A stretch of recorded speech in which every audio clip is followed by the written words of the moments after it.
Jadi teringat dengan gerakan Islam yang namanya Taliban. Ya tidak Pak?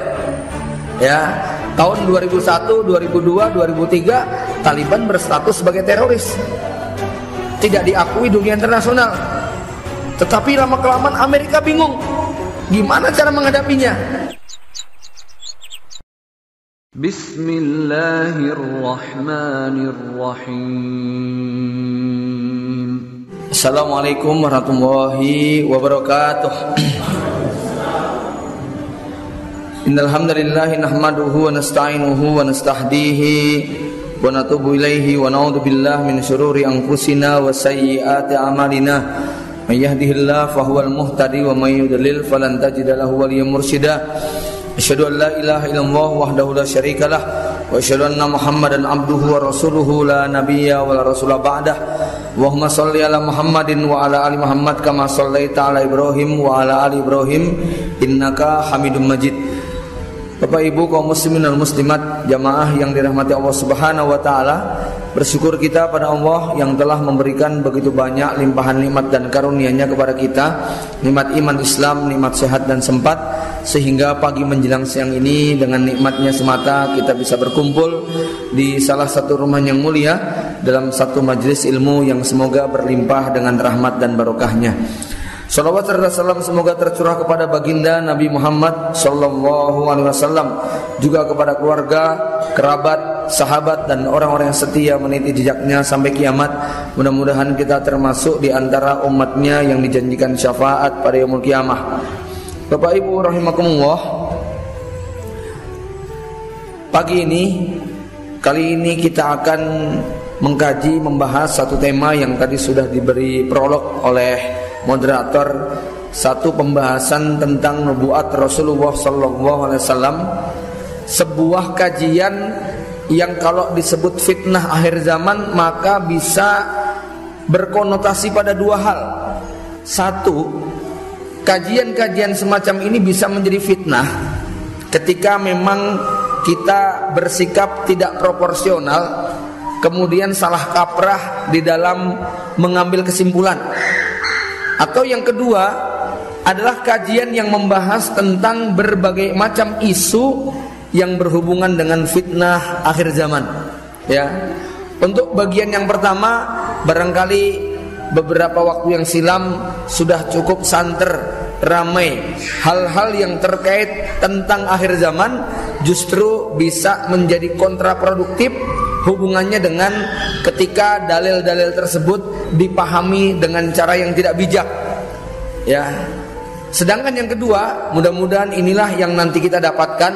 Kita mendapatkan hal yang mudah-mudahan memberi faedah buat agama dan dunia kita, hubungannya dengan bagaimana Rasulullah SAW pun memberi porsi waktu yang cukup serius terhadap pembahasan seputar kiamat. Bapak Ibu yang dirahmati Allah Subhanahu wa taala, Al-Qur'an memuat 3 kandungan besar. Yang pertama, sepertiganya memuat tentang sejarah masa silam umat-umat terdahulu, khususnya para nabi dan rasul. Sepertiga yang kedua memuat tentang hukum perundang-undangan, aturan halal haram yang ini berkaitan dengan kehidupan kita sekarang. Kemudian yang ketiga, sepertiganya memuat tentang berita masa depan, baik itu kehidupan alam barzah, kehidupan alam mahsyar, kehidupan surga dan neraka, termasuk berita menjelang dekatnya hari kehancuran alam semesta. Jamaah rahimakumullah, karenanya al-imanu bil yaumil akhir ini salah satu bagian penting di dalam pembahasan, dan Rasulullah sering mengkaitkan semua perkara kehidupan ini dengan iman bil yaumil akhir. Misalnya Rasulullah SAW mengatakan, "Man kana yu'minu billah wal yaumil akhir." Siapa yang beriman kepada Allah dan hari akhir, maka dia harus begini, ya. Bapak Ibu yang dirahmati Allah Subhanahu wa taala, karenanya kita akan mencoba untuk mengurai beberapa hal yang mudah-mudahan memberi faedah buat kehidupan kita. Yang pertama, kita mulai dari hadis Nabi SAW, di mana Rasulullah mengingatkan dalam satu riwayat sahabat yang bernama Abu Zaid Amru bin Ahtab radhiyallahu an. Ini sekedar menggambarkan bagaimana porsi dan perhatian yang diberikan Nabi cukup besar. Ya, suatu hari Rasulullah SAW sholat subuh bersama para sahabat. Shalla bina Rasulullah SAW al-fajr wa soidal mimbar fa khotabana hatta hadrati zuhru fa najala fa shalla summa soidal mimbar fa khotabana hatta hadratil asru summa najala fa shalla summa soidal mimbar fa khotabana hatta gharabatis syamsu fa akhbarana bima kana wa bima huwa kain fa a'lamuna ahfaduna. Jamaah rahimakumullah, Abu Zaid Amr bin Ahtab berkata, suatu hari Rasulullah sholat subuh bersama kami. Ya, selesai sholat, Nabi kemudian naik ke atas mimbar. Lalu Nabi berpidato ceramah panjang lebar sampai datangnya waktu sholat duhur. Azan duhur berkumandang, beliau turun dari mimbar. Kemudian beliau mengerjakan sholat. Selesai salam, beliau naik lagi ke mimbar dan melanjutkan ceramahnya sampai asar. Azan asar berkumandang, beliau turun dari mimbar. Kemudian sholat asar. Selesai salam, beliau naik lagi ke mimbar dan menyampaikan, melanjutkan ceramahnya sampai terbenamnya matahari atau waktu maghrib. Bapak Ibu yang dirahmati Allah, apa sebenarnya yang disampaikan Nabi dalam rentang waktu yang cukup panjang, dari pagi sampai petang, dari terbit matahari sampai terbenam? Sementara kita tahu bahwa beliau itu pemilik Jawami'ul Kalim. Kalau berbicara singkat padat, khutbahnya pendek-pendek, tapi kenapa saat itu Nabi berbicara panjang lebar? Apa yang sebenarnya disampaikan oleh Nabi SAW dalam rentang waktu subuh sampai maghrib? Abu Zaid kemudian melanjutkan, fa'ahbarona bima kana wa bima huwa kain. Rasulullah SAW bercerita tentang peristiwa yang telah berlangsung dan semua kejadian, peristiwa yang telah terjadi dan semua kejadian yang nanti akan menimpa kepada umatnya sampai kiamat tiba. Bahkan di dalam hadis Ibnu Umar sampai disebutkan fa'ahbarona an bada'il khalqi. Rasul bercerita tentang awal mula penciptaan langit dan bumi, alam semesta dan isinya, sampai kisah masuknya penduduk surga ke dalam surga dan masuknya penduduk neraka ke dalam neraka. Maka bisa dibayangkan cerita yang begitu detail, panjang, lengkap, minal bidayah ilan nihayah, dari A sampai Z, dari awal penciptaan sampai berakhirnya kehidupan, bahkan hingga masuknya penduduk surga ke tempatnya dan penduduk neraka ke tempatnya. Bapak Ibu yang dirahmati Allah, kalau Nabi butuh waktu dari pagi sampai petang, maka bercerita akhir zaman dengan rentang waktu 1 jam, ya tentu saja masih banyak hal yang nanti akan terlewatkan. Saya minta ini digeser aja Pak, kayaknya mengganggu pemandangan. Ya, begini terus Pak. Ya. Dan panitia bisa menggeser ini aja Pak. Ya. Kena kipas angin jadi lari-lari terus. Ya. Bisa benar.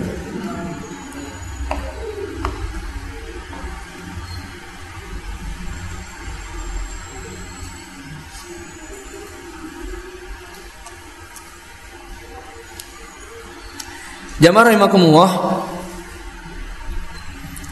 dalam hadis Hudzaifah juga disebutkan, qama fina Rasulullah sallallahu alaihi wasallam maqaman ma taraka syai'an min maqamihi ila an taqumas saah illa haddasa bihi. Tidak satupun peristiwa yang terjadi sejak Rasul berdiri sampai kiamat nanti terjadi kecuali semua telah dikisahkan, tak ada yang terlewatkan.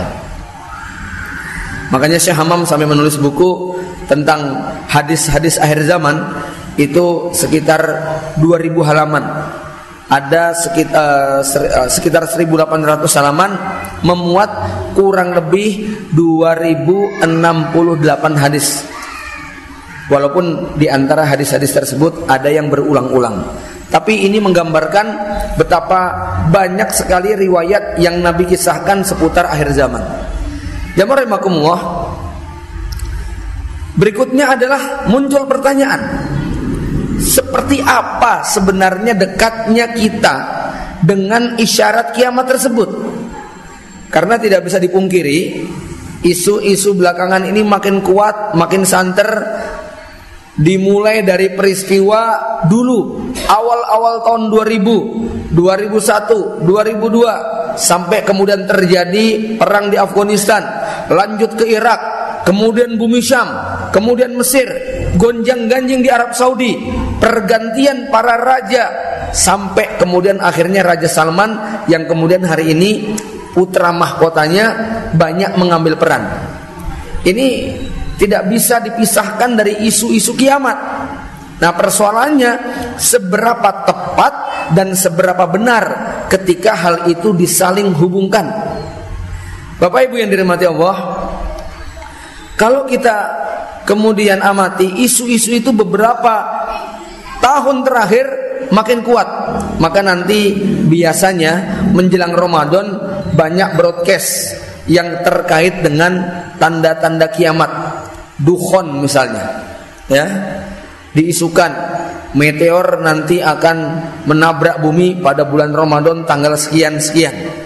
Bapak Ibu yang dirahmati Allah, ya, tentunya dalam hal ini seorang mukmin harus bijak di dalam menyikapi, karena di awal tadi saya katakan kajian akhir zaman bisa menjadi fitnah ketika kemudian kita salah kaprah di dalam memaknainya. Saya pernah ketika pulang ke rumah beberapa waktu yang silam, saya tanya kepada orang tua, "Pak, ini gimana? Lantai 2 kita lanjut apa tidak?"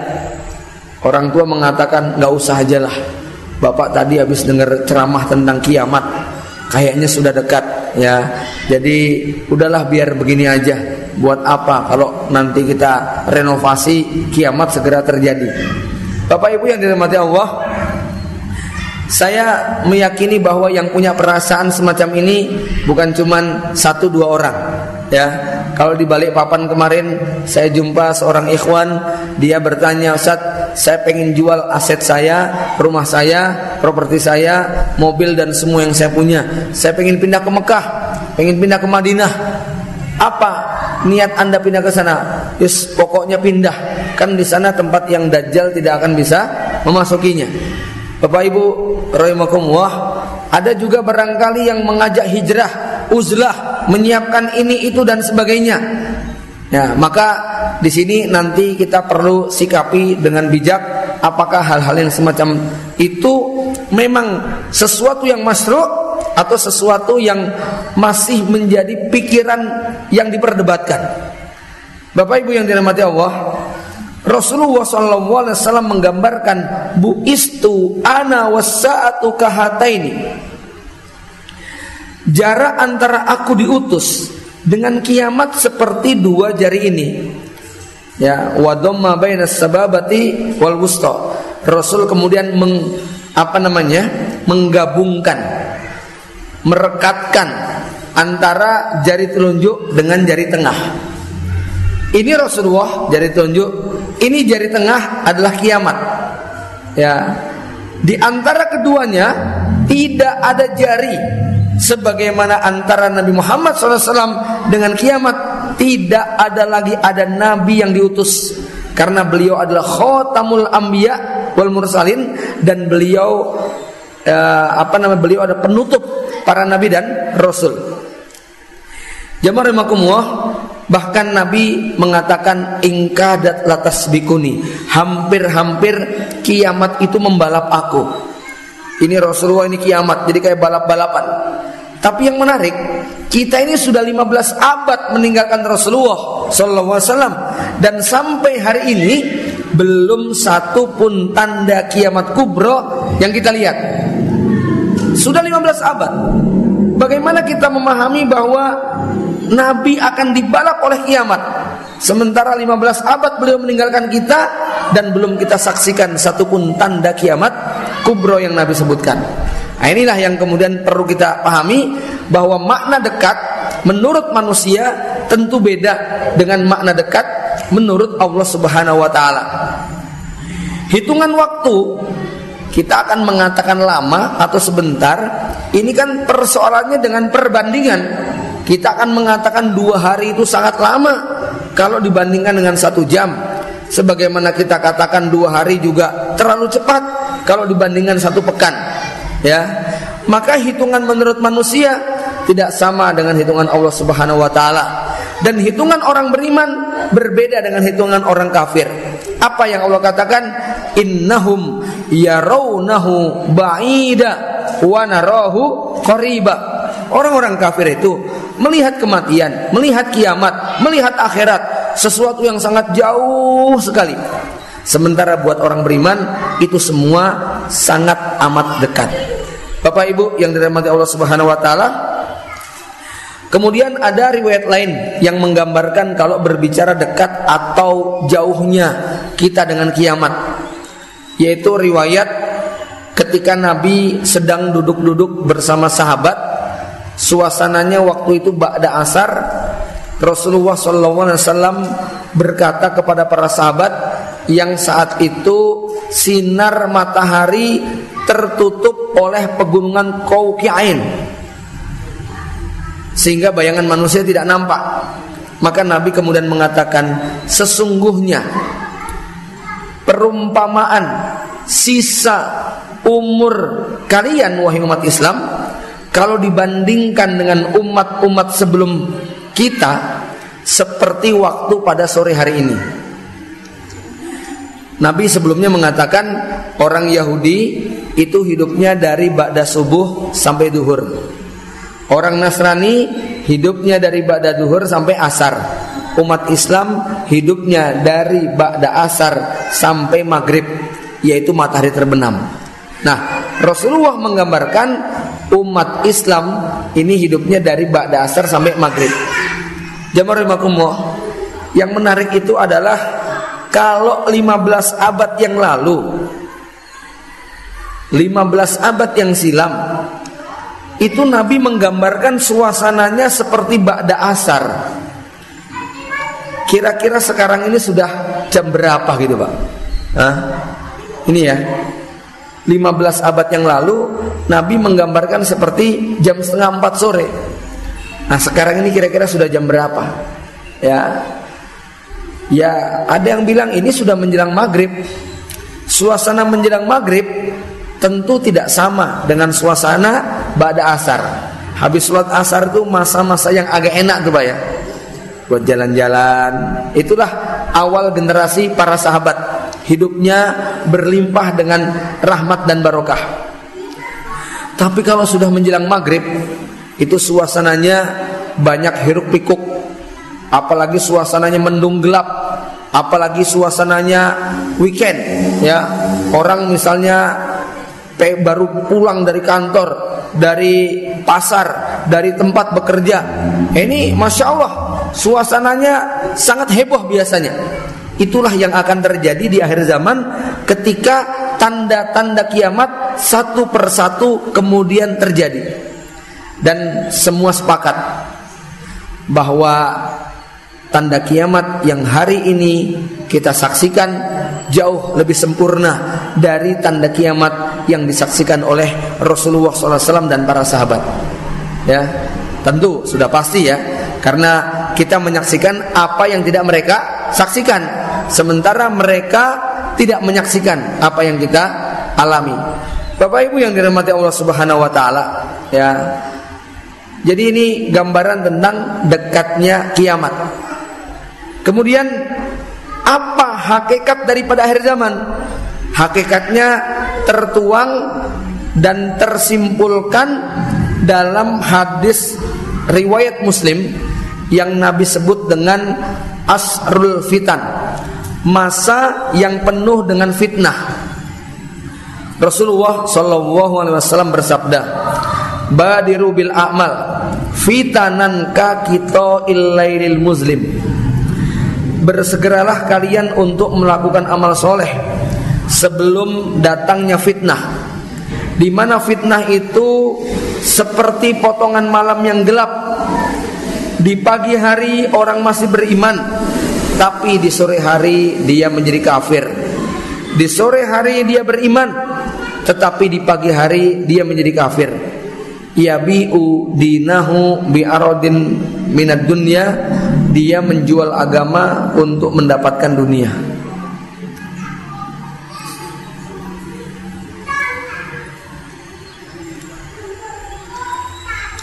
Bapak Ibu sekalian, inilah hadis yang paling mewakili tentang gambaran akhir zaman. Intinya ada pada kata fitnah.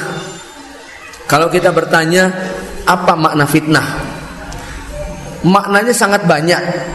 Tapi kalau kita ambil kesimpulan yang tengah, fitnah itu terbaliknya suatu keadaan dari yang seharusnya. Hitam dibilang putih, gelap dianggap terang, musuh dijadikan kawan, lawan dijadikan teman, sunnah dianggap bid'ah, dan semisalnya. Ini merupakan gambaran terbaliknya keadaan, ya. Maka Nabi menggambarkan fitnah itu ka kita illailil muslim, seperti kalau kita berada di bawah suasana yang gelap. Ini kalau tiba-tiba kajian kita ini malam hari, tiba-tiba lampu mati, Pak, ya, nggak ada cahaya sama sekali. HP kita nggak berfungsi, nggak ada lilin, nggak ada korek api, nggak ada cahaya setitik pun, maka kita akan sedikit atau banyak panik dengan keadaan. Terutama buat yang belum kenal, belum hafal dengan situasi dan suasana di ruang ini. Apalagi yang terkunci di kamar mandi, mana slotnya sulit lagi, gitu ya. Bapak Ibu yang dirahmati Allah, dalam suasana gelap semacam ini, orang akan bingung untuk berbuat. Anda suami bawa istri di belakang, pengen cari istrinya, bisa kemungkinan ketukar itu, Pak. Ya, kenapa? Semuanya gelap, semuanya hitam, semuanya nggak ada yang berbeda. Ya, nah, maka dalam suasana yang gelap pekat ini, apa yang paling dibutuhkan? Rasul mengatakan badiru bil a'mal. Kamu harus segera punya bekal, bersegera memperbanyak amal. Dengan kata lain, kalau Anda berada dalam kegelapan, tapi di kantong Anda ada lilin dan korek api, ada senter, ada alat yang bisa mengeluarkan cahaya, maka kegelapan itu tidak membahayakan. Anda akan tetap bisa beraktivitas. Kita hidup dalam suasana yang banyak penipuan, banyak kebohongan, tapi kita paham halal haram, kita paham dalil dan syariat Islam, maka beratnya kehidupan tadi justru menjadi ladang amal bagi seorang mukmin.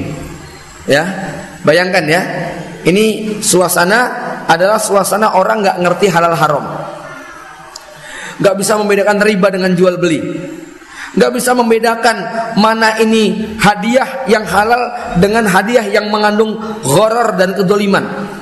Ya, maka saat itu para ustadz, para ikhwan muslim yang dia punya ilmu tentang halal haram, tentang jual beli, muamalah modern, itu justru orang yang paling banyak berkontribusi dan paling banyak memberikan manfaat.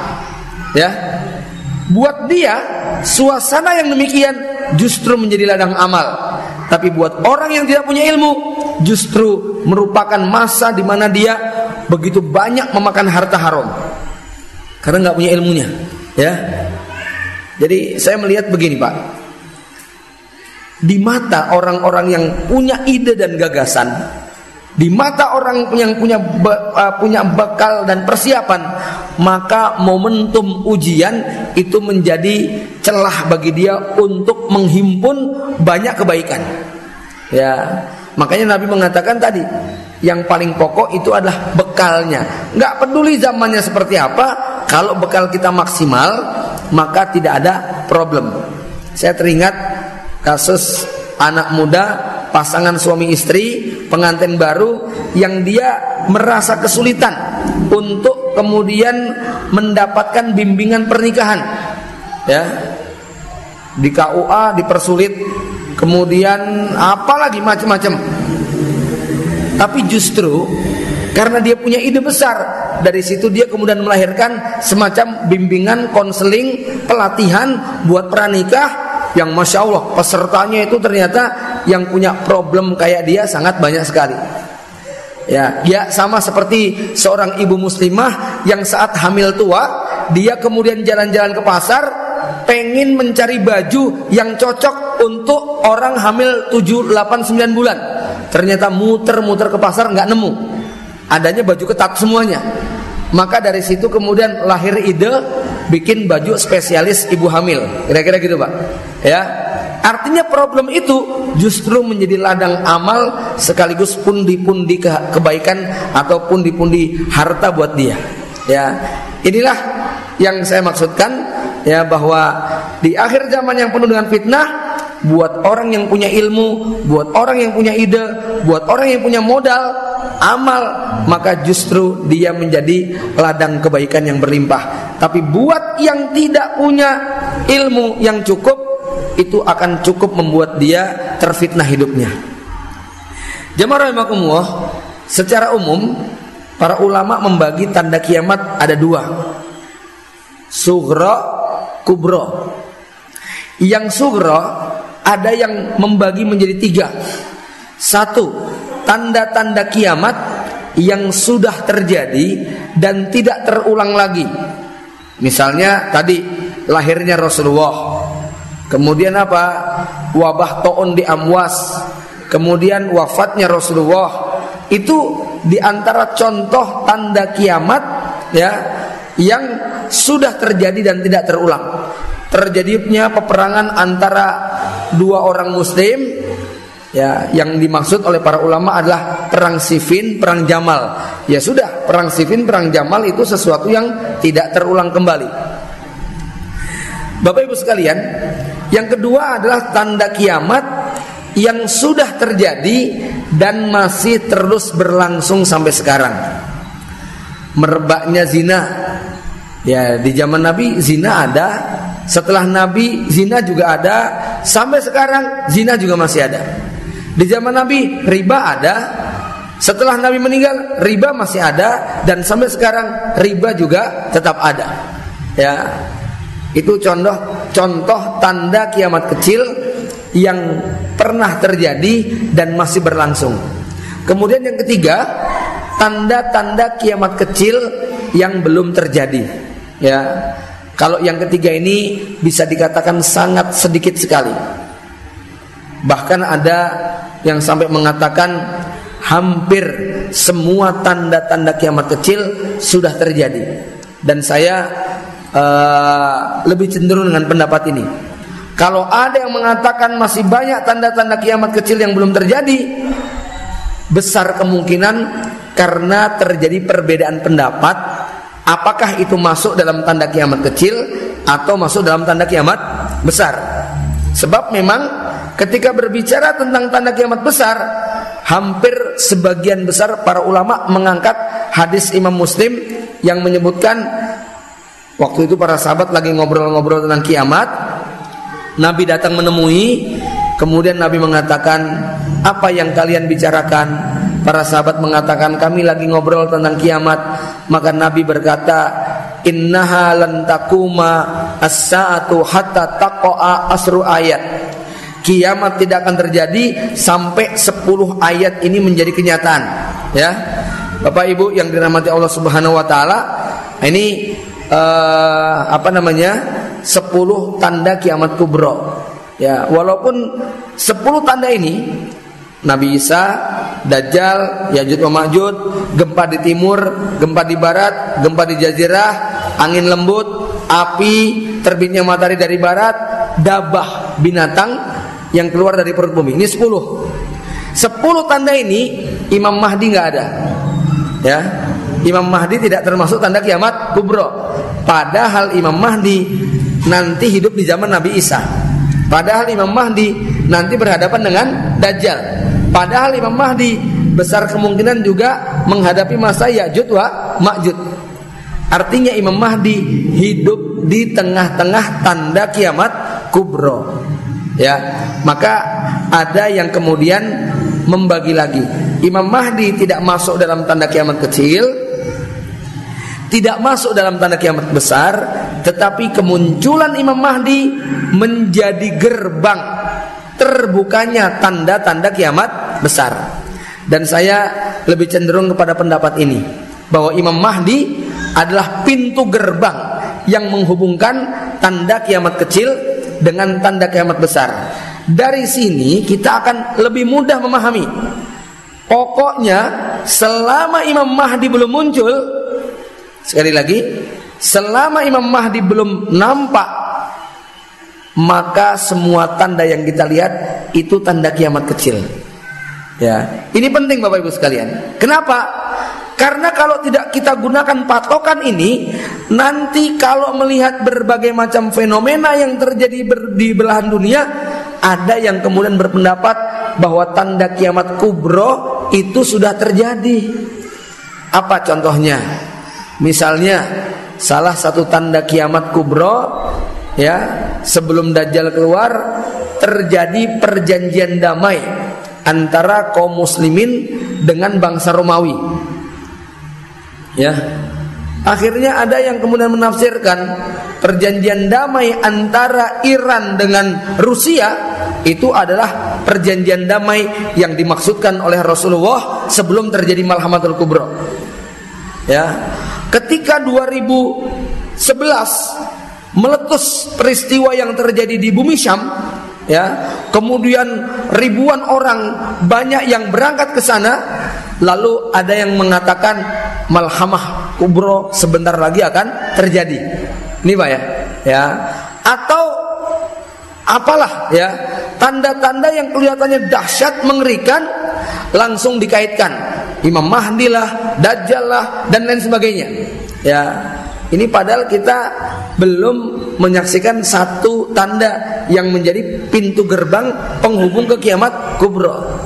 Ya, apalagi kemudian ada sekelompok orang yang menjadikan hadis-hadis akhir zaman yang nuansa politiknya begitu kental, itu kemudian digunakan untuk mendukung kelompoknya, paham politiknya dan semisalnya. Misalnya, ya, bagaimana hadis tentang Imam Mahdi mau melawan Dajjal, di mana Rasul menyebutkan nama fitnahnya fitnah Duhaima. Ciri fitnahnya adalah apa? Manusia terbelah menjadi dua, mukmin, munafik. Ya, mukmin yang tidak bercampur keimanan, munafik yang tidak mukmin yang tidak bercampur dengan kemunafikan, munafik yang tidak bercampur dengan keimanan. Nah, ini ada kelompok-kelompok yang kemudian berdasarkan hadis ini langsung punya kesimpulan. Yang bersama kami mukmin, yang menolak ini munafik. Begitu Pak ya. Ya. Fenomena ISIS misalnya, setiap yang bertolak belakang dengan ISIS, mereka langsung mengambil kesimpulan, bahkan langsung bikin semacam pemisahan bersama IS atau bersama AS, begitu ya. Jadi kalau menolak ISIS berarti bersama Amerika. Nah, ini contoh-contoh salah kaprah dalam menggunakan hadis akhir zaman. Ya, Bapak Ibu yang dirahmati Allah Subhanahu Wa Taala, terlepas bagaimana pro kontra di dalamnya, saya hanya lebih menyoroti salah kaprah di dalam menggunakan hadis-hadis tersebut. Ya, karena memang sebelum Imam Mahdi ini muncul, ya, setiap kelompok Islam hanya mampu berlomba-lomba dalam kebaikan ya. Tapi tidak boleh kemudian memberikan jas atau statement di luar kelompoknya salah atau sesat, ya. Jadi nggak bisa. Nah, beda nanti kalau Imam Mahdi sudah muncul.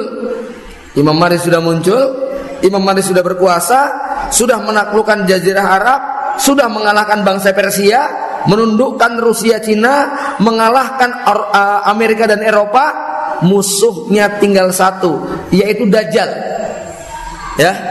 Musuhnya tinggal satu, yaitu Dajjal. Maka saat itu berlaku hukum.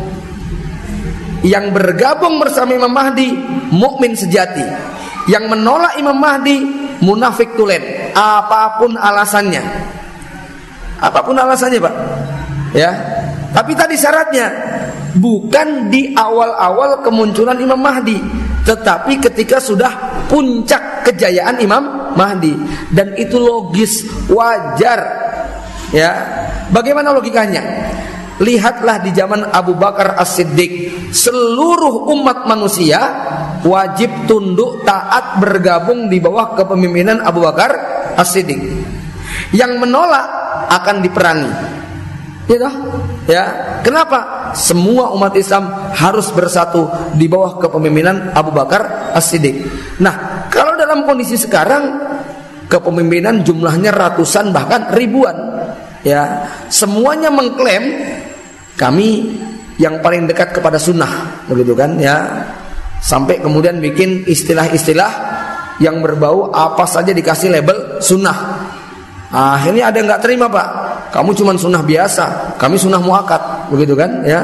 Ada ya, kamu sunnah muakkad, kami ustadznya ustadz wajib, begitu kan, ya. Nah, kamu cuma wajib kifayah, kami fardu ain, gitu ya. Akhirnya yang terjadi demikian. Bapak Ibu yang dirahmati Allah Subhanahu wa taala, maka garis-garis besar tentang kiamat tadi kalau kita pahami, nanti kita tidak akan mudah untuk mengambil kesimpulan, apalagi kemudian memutuskan status orang lain, ya. Bapak Ibu yang dirahmati Allah Subhanahu wa taala,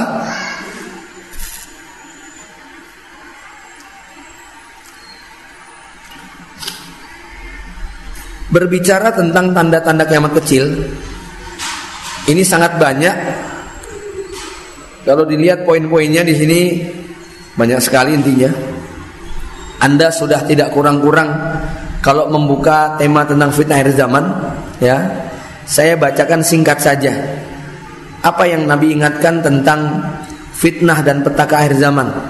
Satu, Nabi mengingatkan ada dua profesi yang berpotensi untuk tidak masuk surga. Saya menyebutnya profesi ini adalah profesi tanpa hati nurani. Siapa mereka? Yang pertama adalah kaumun mahum siat, suatu kaum yang kemana-mana bawa cemeti, bawa cambuk, bawa rotan, bawa pentungan, senjata yang digunakan untuk menzolimi manusia. Yadribuna bihannas, nggak peduli korbannya benar, korbannya salah. Kalau ditanya kenapa kami diperlakukan begini, mereka hanya mengatakan kami hanya manut bos kami. Kira-kira begitu, Pak. Jadi ini pekerjaan tanpa hati nurani, pekerjaan yang tidak mempertimbangkan akal sehat, pekerjaan ABS, asal bapak senang, asal bos senang. Kalau kami nggak melakukan, kami nggak naik pangkat, kami bisa dipecat, gitu ya. Jadi dia hanya memikirkan bagaimana dirinya senang tanpa memikirkan keadaan korban. Yang kedua, mereka adalah kaum wanita yang berpakaian tapi telanjang, yang membuat manusia kemudian tergoda, melenggak-lenggok, membuat orang lain ikut bergoyang. Ini di zaman Nabi nggak ada, Pak. Dua profesi ini di zaman Nabi tidak ada, ya. Satu profesi sebagai algojo, centeng, preman bayaran dan semisalnya. Intinya profesi yang tidak memiliki hati nurani, ya. Apa kata Nabi tentang dua profesi ini? Nabi menyebutkan la yadkhulnal jannah, mereka tidak bisa masuk surga, wala yajidna rihaha, bahkan sekedar mencium baunya. Yang kedua, Nabi mengingatkan fenomena tasyabbuh, ikut-ikutan orang memang menjadi karakter bangsa yang lemah. Dalam teori psikologi dan teori sosial, bangsa yang lemah dia akan ikut-ikutan bangsa yang kuat. Ya, ciri-ciri bangsa tertindas, dia akan menggunakan idiom-idiom, menggunakan simbol-simbol, menggunakan lambang-lambang bangsa yang kuat. Makanya orang Indonesia karena terjajah 350 tahun, nanti bisa kita lihat Pak, ya, bangga kalau bisa makan Kentucky, gitu ya. Bangga kalau bisa minum di Starbucks, ya. Gengsi minum kopi angkringan, begitu kan. Makan kok tempe goreng mendoan, kurang berkelas. Yang berkelas kalau bisa makan Pizza Hut, ya, dan makanan-makanan yang hari ini sedang ngetren. Ya, memang ciri bangsa-bangsa yang lemah, dia akan mengikuti bangsa yang menang. Bapak Ibu yang dirahmati Allah, Nabi mengingatkan fenomena tasyabuh, karena tasyabuh ini bagian dari sesuatu yang berpotensi menjerumuskan kepada kekufuran. Rasulullah bersabda, "Man tasyabbaha biqaumin falaysa minhum." Ingat, ini bentar lagi ada tanggal 25, bentar lagi ada tanggal 1 Januari. Ini 2 tanggal adalah ujian terbesar dan fitnah yang dahsyat buat kaum muslimin. Ya, nanti Anda akan saksikan orang begitu bersikap membingungkan. Pegawai muslim bekerja di sebuah tempat, pakai baju apa Pak? Baju Santa Claus, topi merah ada kuncungnya, dia berpenampilan sebagaimana layaknya ritual-ritual Kristiani. Tiba-tiba ada pengunjung datang. Loh, tadi Santa Clausnya kemana ini? Maaf Pak, sebentar, lagi sholat asar, tadi Santa Clausnya, gitu ya. Sampai begitu istilahnya ya. 1 Januari lebih dahsyat lagi. Ini adalah ritual kaum pagan, ritual penyembah dewa matahari. Namanya juga kalender Samsiah, ya Pak ya. Ya, Dewa Janus. Nanti kalau kita lacak, siapa Dewa Janus ini? Ya, Bapak Ibu yang dirahmati Allah, malam itu ada tradisi para penyembah api, maka simbolnya dengan pesta kembang api. Ada tradisi meniup trompet orang Yahudi, maka itu juga menjadi gambaran dari ritual malam tahun baru. Ada tradisi memukul lonceng, yang itu merupakan tradisi Nasrani. Maka tidak sedikit dari kaum muslimin yang belum paham terhadap realitas yang semacam ini. Ya, mudah-mudahan Allah Subhanahu wa taala menyelamatkan kita. Man tasyabbaha biqaumin, siapa yang ikut-ikutan suatu kaum, maka dia masuk dalam kelompok kaum tersebut. Yang ketiga, Rasul menggambarkan umat Islam di akhir zaman bagai hidangan di meja makan yang diperebutkan oleh orang yang kelaparan. Ini gambarnya kurang tepat, karena Nabi menyebutnya qas'ah. Umat Islam seperti makanan yang ada di mangkok kecil. Ada 10 orang lapar, di meja adanya mangkok kecil berisi gorengan, isinya cuma 3 biji Pak. Kira-kira cara makannya gimana? Tangannya masuk semua sampai mangkoknya pecah, kurang lebih gitu Pak. Ya, kalau isinya 1 baskom, ngambilnya biasa-biasa aja. Tapi Nabi menggambarkan qas'ah, wadah yang kecil. Ya, inilah yang dilakukan musuh-musuh Islam. Umat Islam dijadikan sebagai objek semuanya. Tanahnya diambil, hutannya diambil, sumber daya alamnya diambil, apalagi ekonominya dikuras. Sampai umat Islam sudah gak punya apa-apa. Silahkan jalan dari ujung Jawa Barat sampai ujung Jawa Timur, lihat gedung-gedung pencakar langit, lihat mal-mal megah, lihat pabrik-pabrik yang raksasa. Punya siapa kira-kira Pak? Ya, pegawainya memang muslim, tapi pemiliknya sangat jarang. Kalau ada orang Islam yang punya, ya kita kadang-kadang bertanya, ini seberapa dia memahami keislaman? Apa cuman sekedar status agama saja? Ya, Bapak Ibu yang dirahmati Allah, ya, singkatnya tidak ada yang tersisa sampai kemarin berdiri yang namanya Menara Syariah. Siapa yang meresmikan, Pak? Ah, sudahlah, nggak perlu dibahas lah ya. Ya, musuh-musuh Islam itu totalitas menguras punya kita. Dana haji diembat, dana wakaf dipentelengi, dana sodako zakat, ya, wah sudah nggak sabar menunggu sampai pasar syariah pun mereka ambil semuanya. Ya, ini luar biasa, kaum muslimin semuanya dihabisi. Bahkan ya bisa dikatakan Bapak Ibu sekalian, yang tersisa pada umat Islam tinggal akidahnya, itu pun mau mereka ambil, ya tidak? Ya, mau mereka ambil. Ya, dan bagaimanapun kita tetap bersyukur dengan kondisi yang kita ini terjajah, tapi keterjajahan kita masih bisa bernapas lega kalau kita bandingkan dengan muslim di Uighur sana.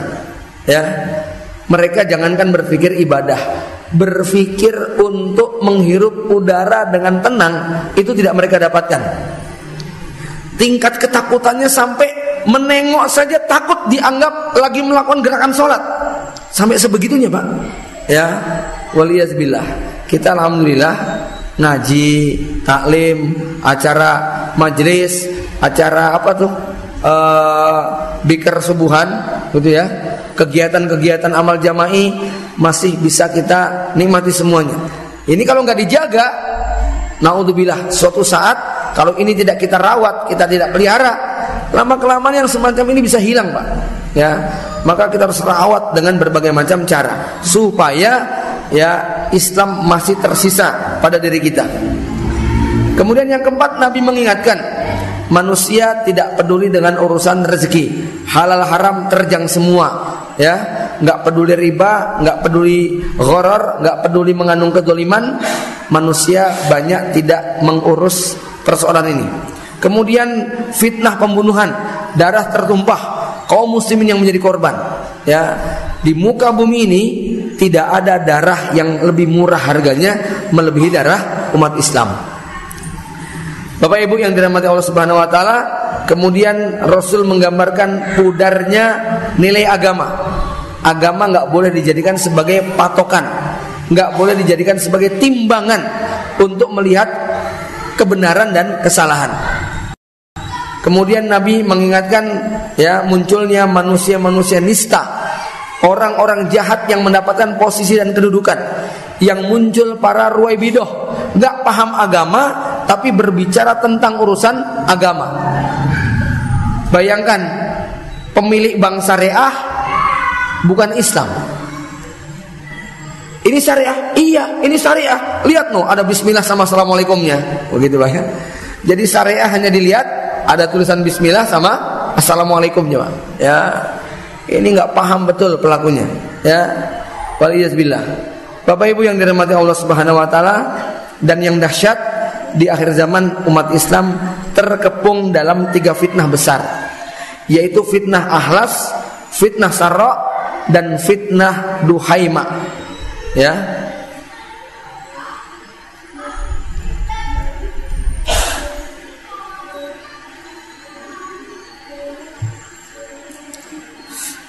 Bapak Ibu yang dirahmati Allah, kalau fitnah-fitnah itu sudah sempurna, maka puncaknya nanti adalah munculnya seorang pemimpin akhir zaman. Jadi begini, Rasulullah SAW menjanjikan akan munculnya pembaharu agama, mujaddid, setiap 100 tahun.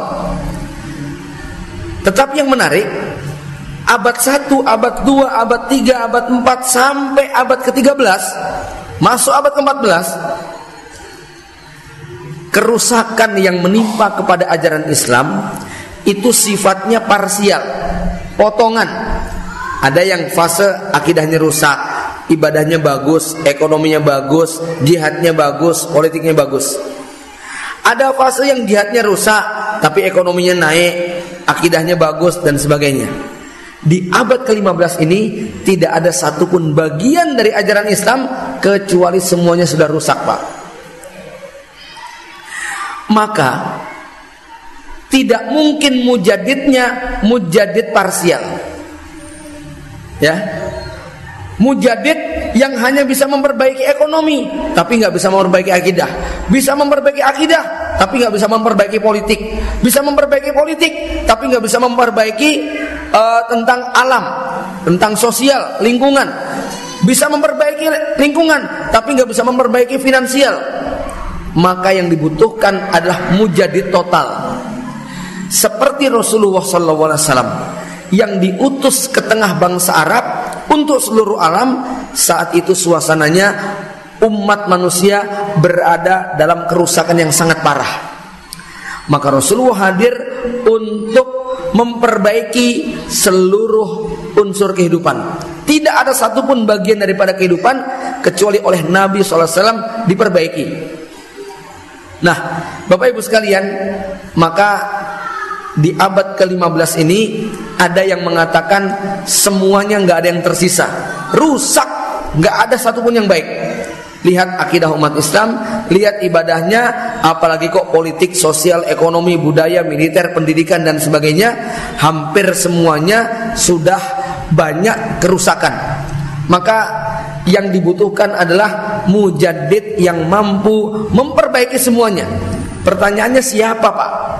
Orang Islam yang ilmu akidahnya 100, ilmu fikihnya 100, ilmu kedokterannya 100, ilmu politiknya mengalahkan ribuan politikus internasional, ilmu militernya mengalahkan panglima terhebat di muka bumi.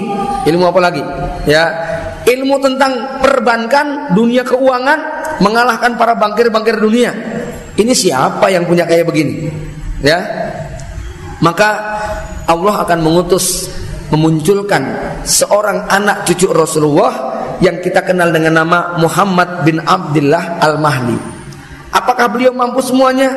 Ya, beliau mampu, diberi kemampuan oleh Allah untuk menyelesaikan semua problem itu. Kenapa?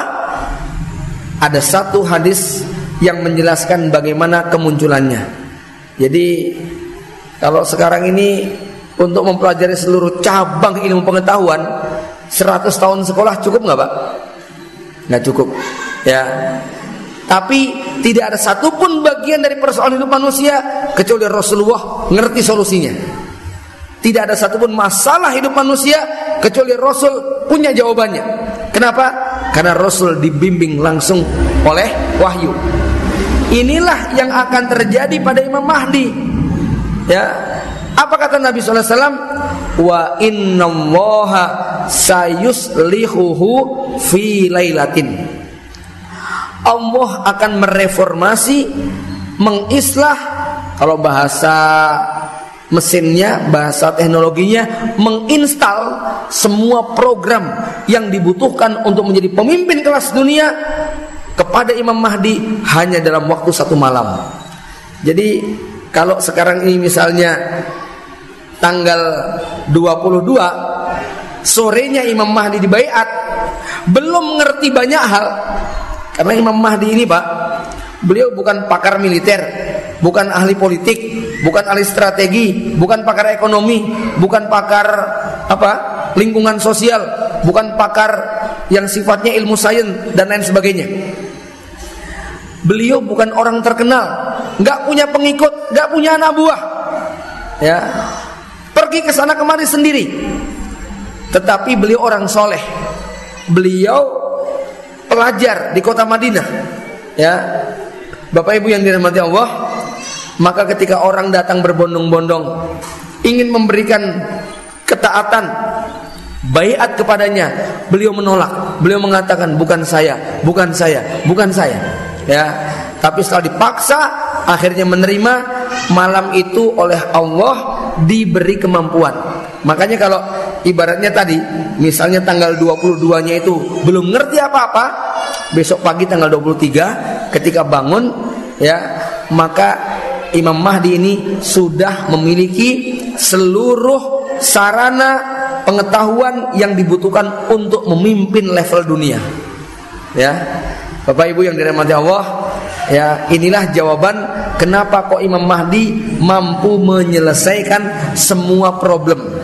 Tentunya tetap dengan mengikuti sunnatullah. Sunnatullah bagaimana? Proses itu akan dilewati. Karena memang Imam Mahdi ini mirip seperti bayi yang baru lahir. Walaupun nanti dia jadi pemimpin besar, tetap melewati proses. Sebagaimana Rasulullah juga melewati proses.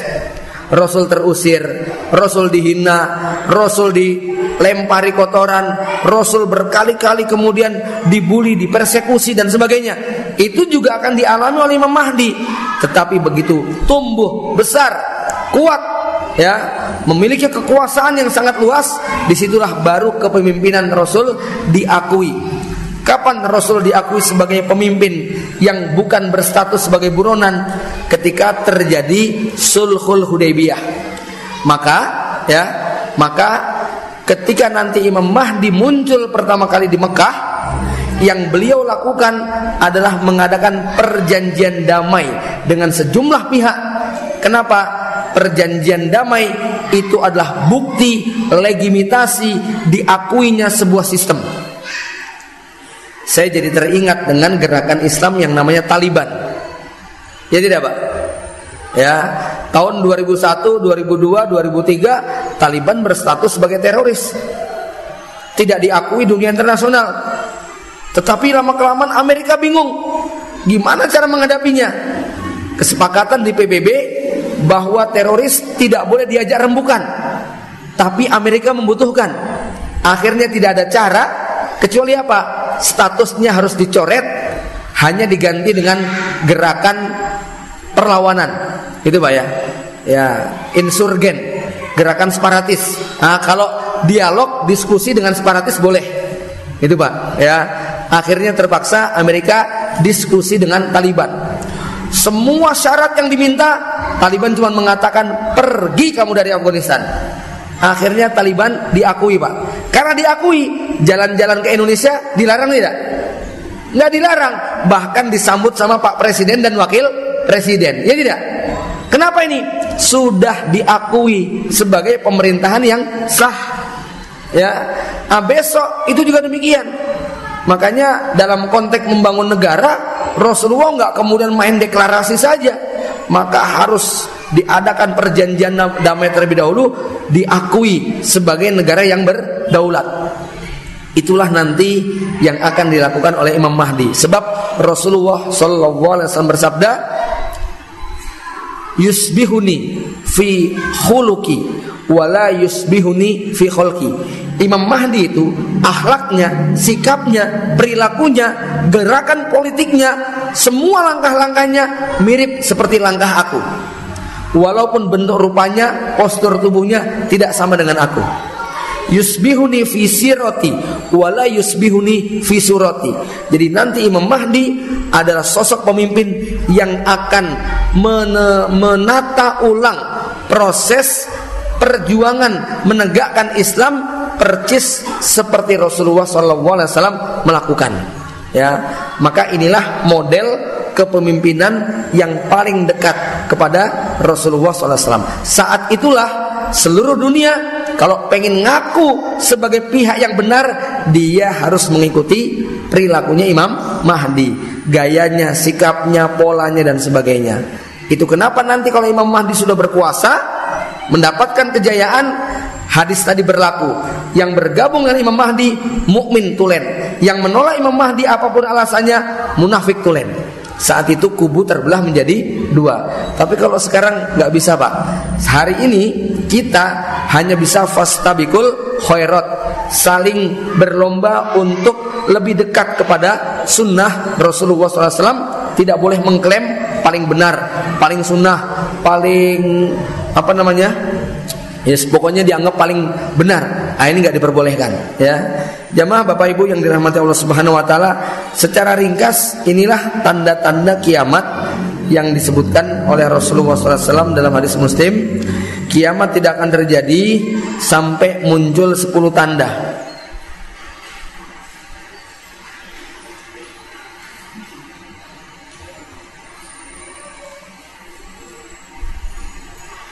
Satu gempa di bumi timur. Ini yang agak mengerikan. Timur Arab itu arahnya kemana Pak? Ke Indonesia. Ya, gempa. Tapi ini bukan gempa sebetulnya. Khosaf. Khosaf itu bahasa kerennya likuifaksi. Kalau gempa itu zilzal. Tapi kalau khosaf itu ambles. Dan itu oleh Allah sudah diperlihatkan. Sejauh ini kita mengikuti perkembangan bencana alam di Indonesia, belum pernah mendengar yang namanya seperti likuifaksi yang ada di Sulawesi. Iya Pak? Saya seumur hidup baru kali itu melihat foto satelit yang menggambarkan bagaimana tanah itu kemudian ambles, bangunan, rumah semuanya berpindah, kemudian digulung seperti di mixer. Ya, itu yang namanya khosaf. Wallahu a'lam bishawab. Barangkali itu cara Allah ingin memperlihatkan bagaimana kalau negeri timur ini kemudian mengalami khosaf secara serempak. Saya nggak tahu nanti bentuknya kayak apa Pak. Ya, makanya kalau mengkaji tentang negeri-negeri akhir zaman, itu kan ceritanya Mesir, Arab, Afghan, Khorasan, Yaman, Syam, Turki. Ada yang bertanya, Indonesia di mana posisinya saat itu? Ya, maka saya katakan saya nggak ngerti apakah Indonesia besok masih ada atau tidak gitu Pak. Ya, karena ada tanda kiamat yang ekstrim. Ini dijelaskan oleh Dr. Ahmad Al-Mubayyad ketika beliau menyebutkan hadis tentang berubahnya Arab Saudi yang padang pasir kering kerontang menjadi hutan lebat hijau penuh dengan sungai yang mengalir. Ya, itu kan Nabi mengatakan la taqumus saah hatta yauda, bukan yakuna au yusbiha. Tapi apa? Sehingga Arab Saudi, Jazirah Arab, ya, kembali menjadi hutan dan sungai-sungai. Itu bahasa Nabi apa? Kembali. Berarti dulu apa? Dulu Arab itu apa? Hutan. Dulu Arab itu sungai. Ya, apa yang menyebabkan Arab hari ini menjadi kering kerontang? Kata Dr. Al-Mubayyad, ini tidak mungkin melalui peristiwa alam yang biasa. Ini terjadi perubahan iklim yang super ekstrim. Misalnya ketika kutub utara mencair. Itu Pak, ya. Atau terjadi apalah perubahan medan magnet, atau saya kurang paham bagaimana detailnya itu bisa terjadi. Ini butuh disiplin ilmu tersendiri Pak, ya. Tapi yang menarik adalah bagaimana kok bisa Arab Jazirah menjadi hutan lebat. Ini tidak mungkin melalui proses normal. Turun hujan seperti biasa. Turun hujan itu sejak zaman Nabi Ibrahim sudah turun hujan. Tapi tetap aja Arab Saudi hari ini kering kerontang. Kalau kemudian ada foto oase sebagian menjadi hutan, itu hanya sebagian kecil. Silakan terbang ke Jazirah Arab, lihat bagaimana di angkasa. Isinya cuma batu sama pasir semuanya. Ini tidak Pak. Jalan dari Mekah ke Madinah, berapa titik yang itu ada rumput dibandingkan dengan tanah kering kerontang? Enggak sebanding Pak. Ya, Bapak Ibu yang dirahmati Allah, ini yang namanya khosaf. Khosaf ini akan terjadi di timur, akan terjadi di barat. Ini juga kita tidak tahu barat wilayahnya mana. Tapi kalau kita lihat di peta, dengan jazirah berada di tengah, timur ini merujuk kepada negeri Nusantara, Asia Tenggara, sementara barat merujuk kepada negeri yang ada di wilayah Eropa dan Amerika. Wallahu a'lam bishawab. Kemudian yang ketiga Pak, wa khosfun bi jaziratil Arab. Ada gempa di Arab. Dan ini ada hubungannya dengan tanda-tanda kemunculan Imam Mahdi menurut satu pendapat. Ya. Jadi khosaf likuifaksi ini disebutkan di dalam hadis yang lain.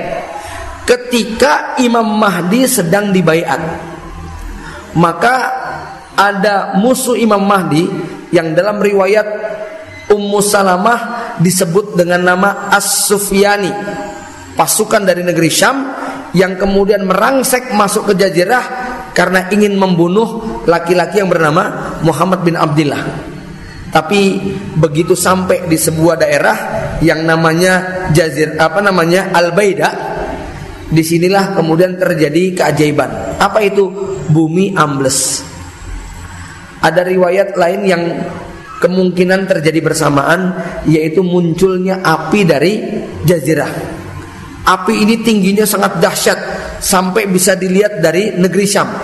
Ya, jaraknya padahal kurang lebih sekitar 800 mil atau 1200 km. Saking tingginya api tersebut bisa dilihat dari negeri Syam. Masya Allah, ya Bapak Ibu sekalian, ini sama seperti jarak antara Jakarta dengan Makassar, Pak. Ya, jadi kalau di Makassar ada api muncul, di Jakarta kok kambing-kambingnya, kucing-kucingnya lehernya menyala, bisa dibayangkan seperti apa tingginya api yang ada di sana. Jamaah rahimakumullah. Nah, kalau peristiwa gempa ini sudah terjadi, dan inilah yang saya katakan tanda paling valid tentang kemunculan Imam Mahdi. Imam Mahdi itu tandanya banyak, Pak, ya.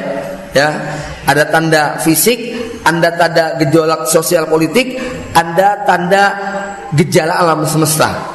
Ya, salah satu tanda gejala alam semesta adalah munculnya bintang berekor yang menabrak bumi. Tapi tentunya kita tidak tahu bintang berekor yang mana, nabraknya di mana, kapasitasnya seperti apa, apakah itu yang dimaksud. Ini yang kita tidak punya ilmu.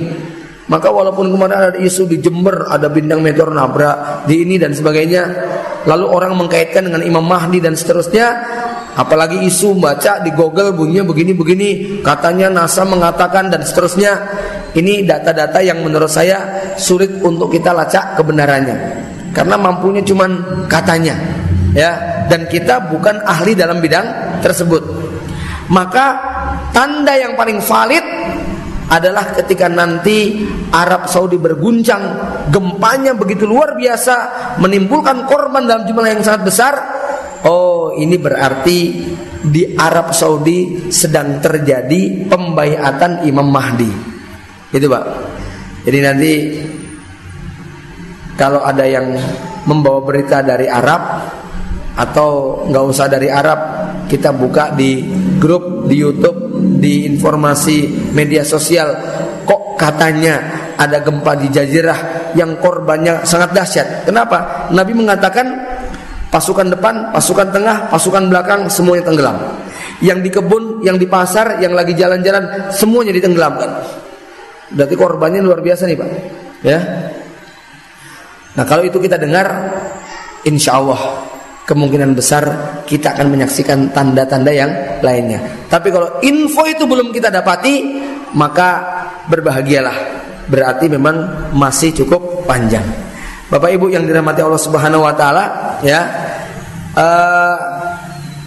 Kemudian apa yang akan dilakukan oleh Imam Mahdi?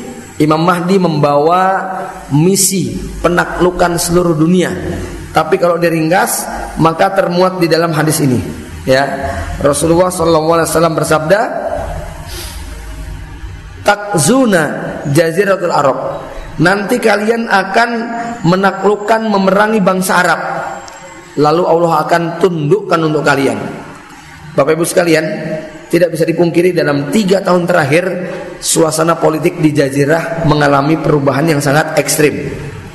Ya, silahkan cari sendiri di YouTube lah bagaimana keadaan Jazirah sekarang. Ya, mungkin akan sampai pada puncaknya. Umat Islam di sana muak dengan keadaan, lalu terjadi momentum yang semacam ini, sehingga kemudian Imam Mahdi muncul, lalu kaum muslimin sepakat untuk mengangkatnya sebagai pemimpin negara. Dan kemunculannya ditandai dengan wafatnya para putra mahkota yang ingin berebut kekuasaan. Ya, ini tentu kita tidak perlu menebak-nebak, mengotak-atik, tapi Nabi hanya menyampaikan gambaran global akan wafatnya seorang penguasa Saudi, penguasa Arab, yang setelah itu 3 putra mahkotanya akan saling berebutan kekuasaan, tapi tidak ada satupun yang kemudian berhasil menguasainya. Kemudian langkah yang kedua, kata Rasul, summa takzuna Faris. Kalian akan memerangi bangsa Persia, bangsa Iran, Syiah yang kita kenal, ya. Ini juga termasuk musuh Imam Mahdi. Kenapa orang Syiah juga punya Imam Mahdi, Pak? Cuman Imam Mahdi mereka beda dengan Imam Mahdinya Ahlussunnah wal Jamaah. Imam Mahdinya Ahlussunnah wal Jamaah keturunan Hasan, Imam Mahdinya Syiah keturunan Husain. Dan Imam Mahdinya Syiah sekarang masih sembunyi, ya, nunggu waktunya. Sudah lebih dari 1000 tahun sembunyi di Goa Samara di Sardep, ya. Dan ini aneh tentunya, ya. Gimana sembunyi dalam goa 1000 tahun? Tentu tidak masuk akal. Ya, persoalannya bukan karena tidak masuk akal, tapi nggak ada dalil sahih yang menyebutkan. Kemudian ketika Persia sudah ditaklukkan, langkah berikutnya summa takzuna Rum. Imam Mahdi akan menaklukkan bangsa Romawi, ya, bangsa Eropa yang awalnya mengadakan perjanjian damai, tapi kemudian mereka berkhianat. Ketika semua sudah ditundukkan, ditaklukkan, maka musuh terakhir Imam Mahdi adalah munculnya Dajjal laknatullah. Bapak Ibu sekalian, ada film baru yang lagi populer, ya. Sudah tahu Pak? Mesiah itu, ya. Silakan nanti klik MESSIA. Trailernya yang baru muncul. Tapi yang pasti itu adalah Imam Mahdi palsu. Siapa Imam Mahdi palsu? Ya Dajjal. Dajjal ini akan membawa agama kedamaian, mempropagandakan kesamaan agama, mempropagandakan semua keyakinan itu benar, ya, mempropagandakan, ya, atas nama kedamaian, kemudian istilahnya anti peperangan, anti kekerasan, tapi sejatinya mereka merusak seluruh agama yang ada, ya. Karena yang dimaksud dengan anti kekerasan menurut sistem Dajjal itu jangan keras-keras menghadapi LGBT, gitu ya. Jangan keras-keras menghadapi orang yang berbeda keyakinan. Padahal ayatnya jelas dalam Islam bahwa Muhammadur Rasulullah, Muhammad Rasulullah, walladina amanu, ya, walladina mau asyidda'u al kufar ruhama'u bainahum, ya, bahwa orang-orang yang beriman kepada Rasulullah punya sikap cinta kasih kepada sesama mukmin, sikap tegas, bahkan kadang-kadang keras, ya, walaupun tegas dengan keras itu beda. Asyidda itu maknanya ya bisa tegas, tetapi pada momen tertentu keras, ya. Kepada siapa? Kepada orang kafir, tapi ruhama'u bainahum, ya. Walladzina ma'ahu asyidda wal kufar ruhama'u bainahum. Qala Nafi, ya Jabir, ala taro anna Dajjal la yahruju hatta tuftaharum. Wahai Jabir, apakah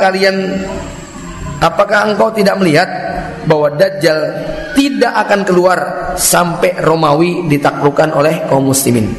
Nah, ini makin menguatkan dalilnya bahwa Dajjal akan keluar setelah seluruh negeri-negeri itu ditundukkan oleh kaum muslimin. Jamaah Bapak Ibu yang dirahmati Allah Subhanahu wa taala, inilah masa yang akan dilewati umat Islam. Sekali lagi, patokan yang di awal tadi sudah saya sebutkan, Imam Mahdi adalah pintu gerbang.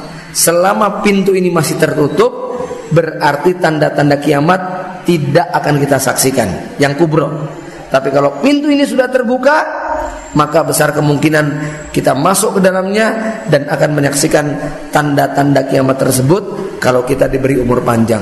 Wallahu a'lam bishawab. Demikian yang dapat saya sampaikan, mudah-mudahan bermanfaat. Aqulu qouli hadza.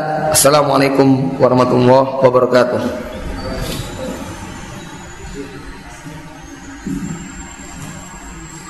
Sebelum kepada Ustaz Abu Fatah Al-Thani yang telah memberikan tausiahnya pada kesempatan kali ini, langsung saja mempersingkat waktu kepada sesi yang berikutnya adalah tanya jawab.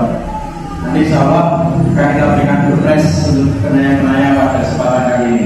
Monggo nanti yang menulis ibu atau awal bisa menuliskan di kertas yang sudah kita sediakan, atau langsung pada mas-mas yang ingin bertanya. Monggo. Monggo. Masnya dulu gitu. Nanti saya itu silakan.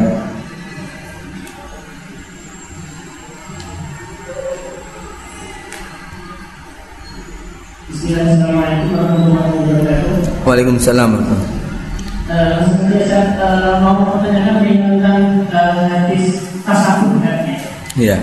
Beberapa waktu lalu saya mendengar dari sebuah video bahwasanya nanti orang-orang yang khususnya berkaitan dengan yang negara ini ya, apa itu perayaan negara, bahwasanya mereka yang melakukan itu sudah murtad. Artinya murtad dalam artian ya keluar dari Islam. Yang saya tanyakan, apakah sampai sebegitu? Dan harus sadar lagi, sedangkan kita tahu bahwasanya mereka sebagian besar juga yang memang belum paham. Ya, betul. Begini Ustaz, dari ini Assalamualaikum warahmatullahi wabarakatuh. Waalaikumsalam warahmatullahi wabarakatuh. Bapak Ibu sekalian, ya, kita harus membedakan antara mengkafirkan perbuatan dengan mengkafirkan pelaku perbuatan. Paham ya? Siapa yang tidak berhukum dengan hukum Allah, maka dia kafir. Benar nggak?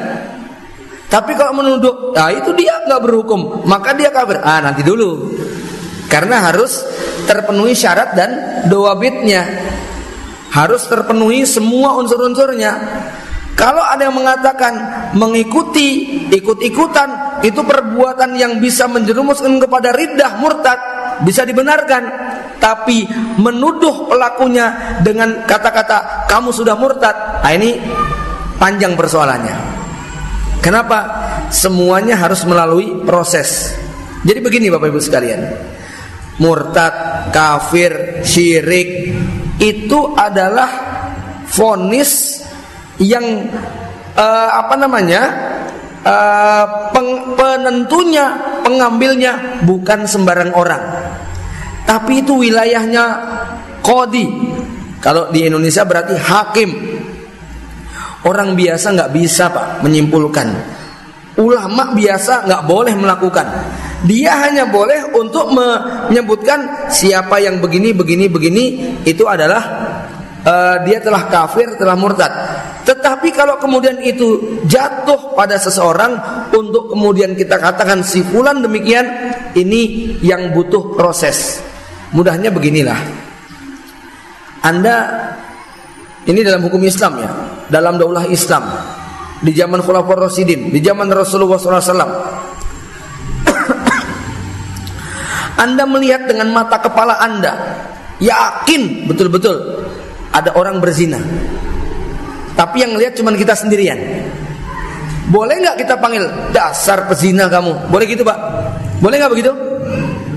Anda nekat melakukan ucapan kayak begitu, dia nggak terima, maka dia bawa ke pengadilan, Anda kena cambuk 80 kali. Kenapa? Karena ada syarat untuk bisa dijatuhkan vonis zina, ada 4 saksi yang melihat dan orang itu mengakui, ya, atau orang itu mengakui. Kalau dia nggak mengakui, Anda dituntut untuk menghadirkan 4 saksi, nggak bisa. Kita yang melihat dengan mata kepala kita itu yang dinyatakan pendusta di sisi Allah Subhanahu wa taala. Dosa syirik, dosa kufur, dosa murtad lebih berat daripada zina. Kalau dosa zina saja prosesnya harus seperti itu, bisa dibuktikan di pengadilan, apalagi dosa syirik, kufur. Maka para ulama dulu hati-hati sekali Pak. Misalnya ada seseorang terindikasi melakukan kekufuran, dia dipanggil dulu di sidang. Gimana menurut Anda? Nanti ada puluhan ulama mazhab Syafi'i dimintai pendapat. Menurut kami kafir. Nanti ada puluhan ulama mazhab Maliki dimintai pendapat. Menurut kami kafir. Ya, sampai sekian mazhab itu diminta. Tapi ternyata ada satu mazhab yang mengatakan menurut kami belum bisa, gitu ya. Itu kalau ada kalimat semacam itu, seorang qadhi sebentar perlu dirembukkan lagi, gitu loh Pak. Ya, nah ini menarik ya, untuk kita pahami. Kenapa? Karena vonis kafir bukan domain pelajar, bukan domain ustadz, bukan domain ulama biasa. Dia domainnya mujtahid yang sudah menjadi qadhi. Ya, kalau hakim sudah mengatakan dia telah kafir, maka rakyat biasa tinggal ikut-ikutan. Itu dia kafir. Kalau rakyat ikut-ikutan kayak gitu jadi fitnah nggak Pak? Nggak jadi fitnah. Kenapa? Karena dia hanya mengatakan mengikuti pendapatnya apa? Qadhi hakim tadi. Nah, tapi kalau ada ustadz nuduh kayak gitu, kemudian apa? Muridnya ikut-ikutan, bisa jadi fitnah nggak itu? Jadi fitnah besar. Ya, tapi kalau qadhi yang memutuskan nggak jadi fitnah. Kenapa? Begitu pengadilan memutuskan sama polisi ditangkap, kemudian dimasukin penjara, besoknya dieksekusi. Nggak jadi fitnah. Semacam itu ya. Kenapa? Yang memutuskan pihak yang punya otoritas. Jadi sekali lagi, takfir bukan otoritas pelajar, bukan otoritas ustadz kayak kita, ya, bukan otoritas ulama biasa. Dia otoritasnya mujtahid yang sudah disepakati menjadi qadhi. Wallahu a'lam bishawab.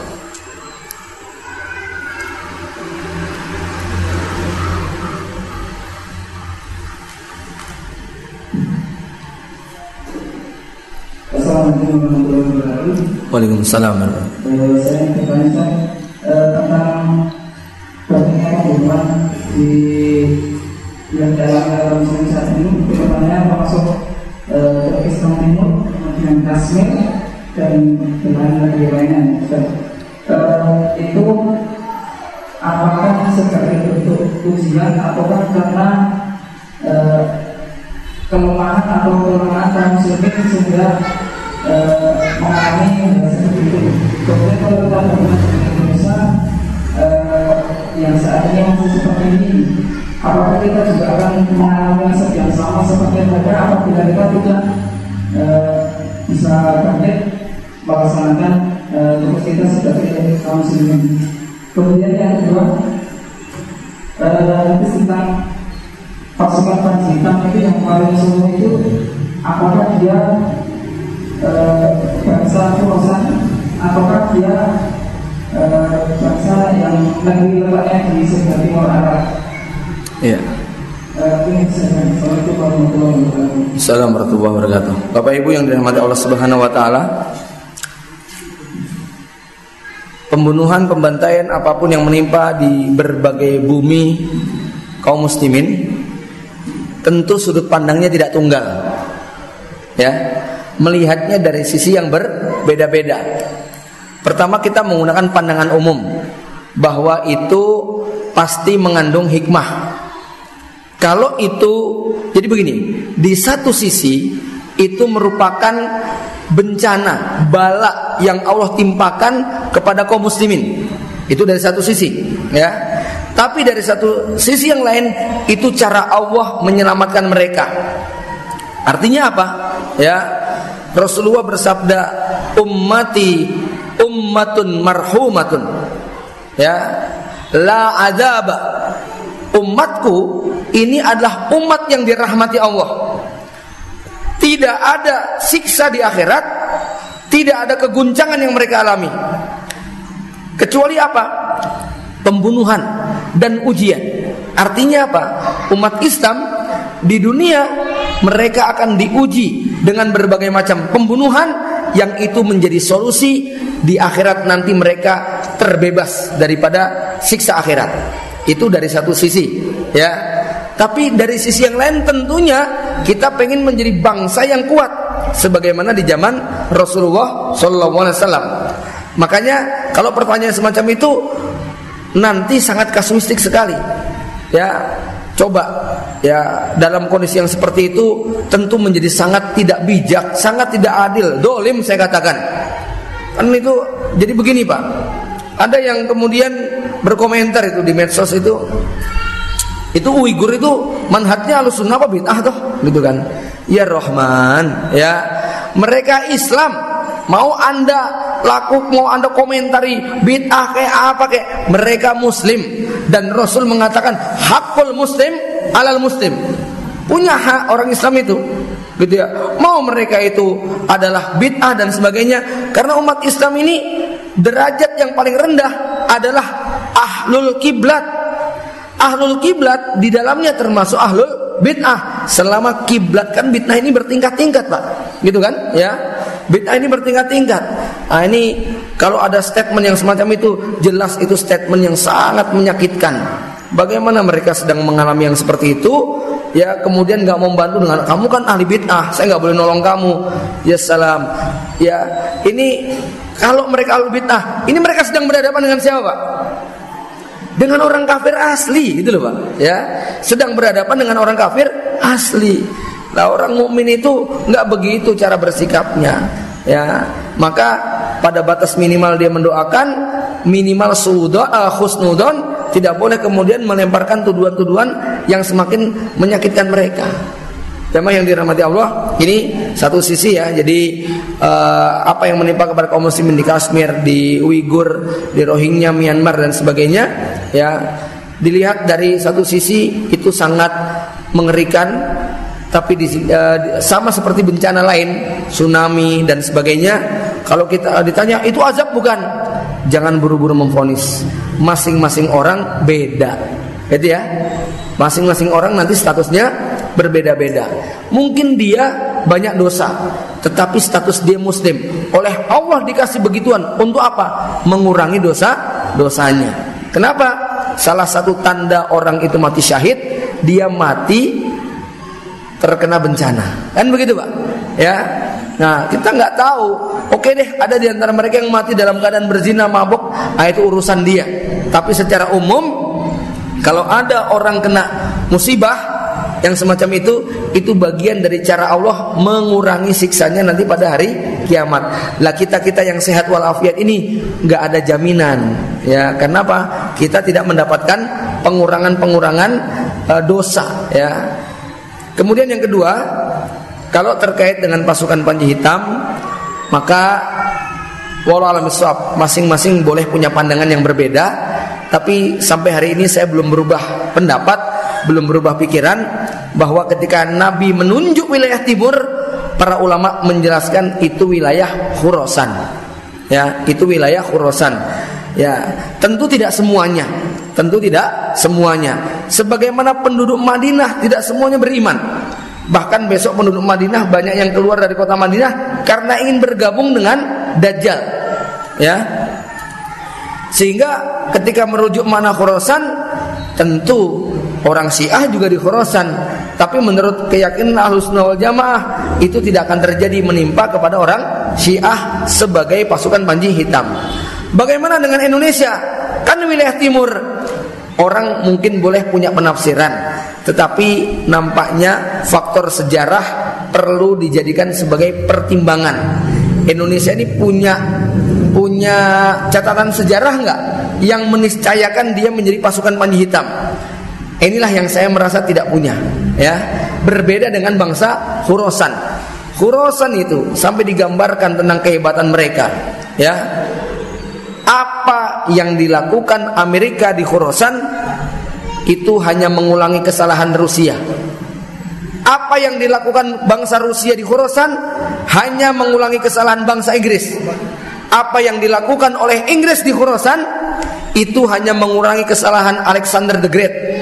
Alexander the Great ketika masuk ke Khurasan, kemudian dia mengalami kekalahan yang sangat dahsyat. Maka begitu keluar dengan membawa sisa-sisa pasukan yang ada, Alexander mengatakan, aku berlindung kepada Tuhanku dari 3 perkara. 1, dari gigitan ular berbisa. 2, dari serangan yang secara tiba-tiba, ya. Yang ketiga, dari kutukan bangsa Khurasan. Jadi saking traumanya Alexander the Great itu terhadap kondisi di Khurasan itu. Karena memang bangsa yang terkenal luar biasa, belum pernah bisa ditaklukkan oleh siapapun. Satu-satunya yang menaklukkan pertama kali itu adalah Qutaibah bin Muslim al-Bahili.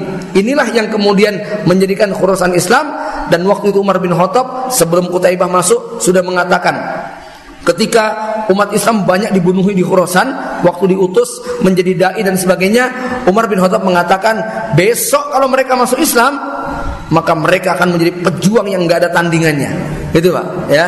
Sampai Rasul mengatakan, laukanal imanu indas suraya.